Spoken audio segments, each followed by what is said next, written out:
Mélissa d'Acosta, merci d'être à la librairie La Galerne, de venir nous rejoindre pour votre dernier roman, Les douleurs fantômes, paru bien sûr chez Albin Michel.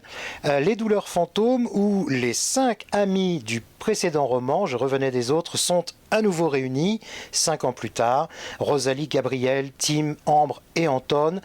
D'où l'idée finalement de les faire se retrouver 5 ans plus tard. Ils étaient adolescents, les voilà maintenant adultes, ils ont certes changé. Pas complètement, mais quand même. D'où est venue cette idée ? Alors, de base, Je revenais des autres était destiné à être un roman à part entière qui ne devait pas présenter de suite. Et en fait, 2 mois après l'avoir terminé, les personnages continuaient de me hanter, de tourner dans mon esprit.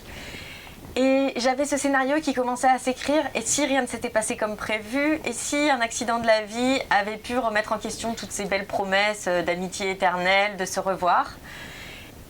Et voilà, ça a commencé à s'écrire petit à petit dans mon esprit, d'abord, notamment l'accident d'Anton et toutes les conséquences qui en découlaient. Et au bout d'un moment, je me suis dit, bon, bah, très bien, j'abdique, je vous écris la suite. Voilà, j'ai cédé et j'ai donné vie à cette suite.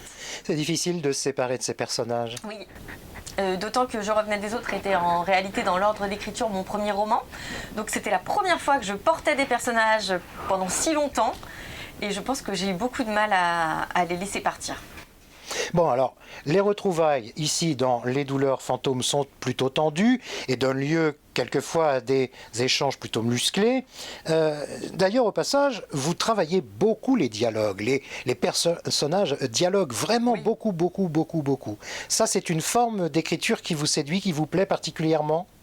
Oui, je pense que j'ai une écriture très cinématographique en fait. Quand je conçois les scènes dans mon esprit, je les vois. J'ai vraiment le regard d'un producteur de film. Je vois agir mes personnages. Et donc il y a toujours,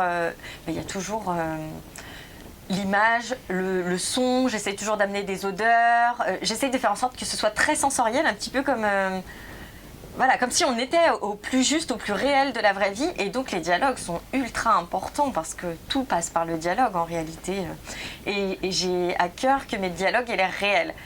Que vraiment on ait l'impression de se tenir au milieu de cette bande d'amis, dans le salon, comme si c'était nos amis.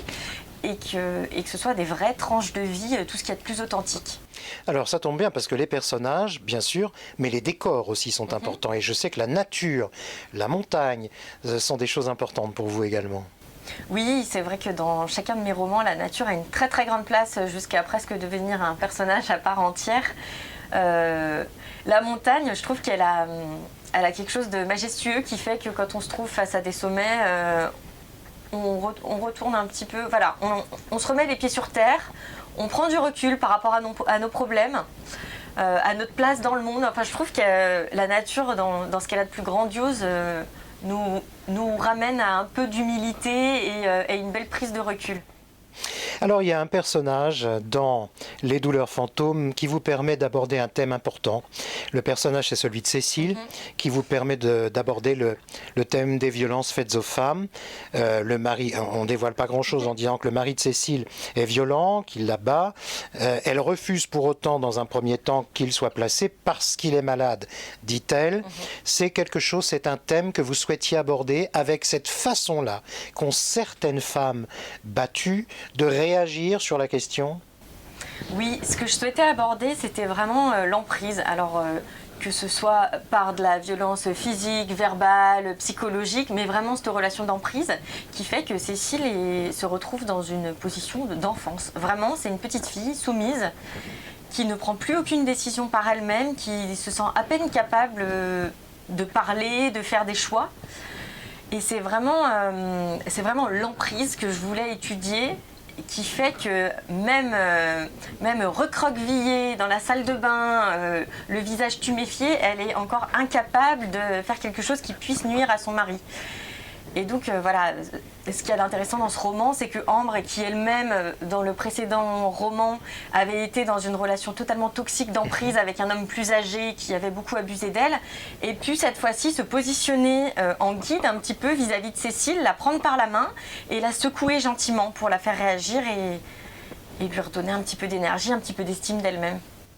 Je voulais qu'on revienne cette fois sur votre premier roman, Tout le bleu du ciel, car nous venons de parler d'un terme important, il y en avait un autre abordé dans Tout le bleu du ciel, une histoire née, je crois d'ailleurs, lorsque vous étiez au lycée, vous aviez 17 ans quand vous avez commencé l'écriture de ce texte, puis vous l'avez repris plus tard, et je crois que, puisque Tout le bleu du ciel évoque l'histoire d'un homme fuyant son Alzheimer précoce, je crois qu'il a dans le livre 26 ans lorsqu'il découvre qu'il a Alzheimer, il me semble que votre expérience de bénévolat à 19 ans auprès de l'association Les Petits Frères des Pauvres vous a servi. Oui. Alors, c'est vrai que l'idée du roman était née à 17 ans, donc un petit peu avant, mais c'était très flou, c'était un voyage et c'était une maladie que je n'avais pas encore vraiment définie, mais qui altérait la mémoire. Et en fait, cette expérience de bénévolat m'a permis de côtoyer, il y avait peut-être bien une dizaine de personnes atteintes de la maladie d'Alzheimer, alors à des stades différents.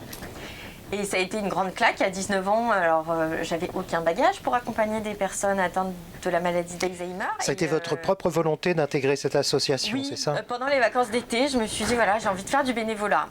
Et je me suis jetée là-dedans, un petit peu dans la gueule du loup, sans trop savoir ce qui m'attendait. Et donc là-bas, on nous a dit, bah voilà, écoutez, vous allez vous en occuper nuit et jour de toutes ces personnes. On les accompagnait pour un séjour en vacances, donc on dormait tous ensemble dans un domaine à la campagne. Et la seule consigne qu'on avait, c'était entrer dans leur univers. Elles ont leurs propres univers qui naviguent entre passé, présent. Ne les contredisez pas, entrez dans leur jeu. Et donc, j'ai découvert la maladie sous cet aspect-là, où je me transformais. Alors, au cours du repas, ils avaient décidé que j'étais la serveuse, puisqu'en fait, ils essayaient vraiment de faire coller la réalité qu'ils apercevaient autour d'eux à leur monde à eux, puisque plus rien n'avait de sens. Donc j'étais la serveuse du restaurant. Quand je les coiffais le matin, j'étais la coiffeuse. Je devenais la maîtresse d'école quand je les emmenais au zoo, parce que je les accompagnais. Et donc j'étais la maîtresse qui les ramenait à la maison pour faire leurs devoirs. Et alors ça a été une belle claque, cette expérience, dans le sens où ça a été très dur et très beau à la fois. J'en garde un souvenir très très fort encore, et je pense que c'est une des plus belles expériences que j'ai vécues finalement.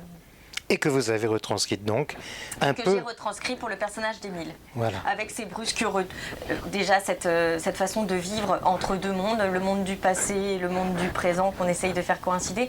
Et puis ces très brusques retours à la réalité qui intervenaient en une fraction de seconde. C'était très violent à vivre pour les proches, pour la personne. Et donc on le retrouve dans Tout le bleu du ciel. Mélissa d'Acosta, nous allons terminer cet entretien en revenant encore plus en arrière, puisque je crois qu'en rentrant de l'école, dès que vous aviez 7 ans, vous preniez feuille et stylo pour, et je vous cite, inventer des histoires, se donner des pouvoirs magiques et vivre 1001 vies. J'aime beaucoup cette expression. Alors, du coup, je crois que vous ressentez l'écriture vraiment comme une nécessité, mais depuis longtemps. Depuis que je suis capable d'écrire. Je pense qu'avant, j'inventais, mais dans ma tête, à travers les jeux, tous les jeux qu'on peut inventer enfant. J'étais déjà dans l'invention d'autres univers, j'étais 1000 autres personnages, j'étais le voleur, j'étais le policier. Et quand j'ai pu écrire, ça a été encore plus fort parce que j'ai pu matérialiser des mondes encore plus complexes. Et... non, c'est magique, je ne conçois pas de vivre un quotidien sans écriture. Donc on continue ? Oui, on continue, évidemment. Merci Mélissa. Merci.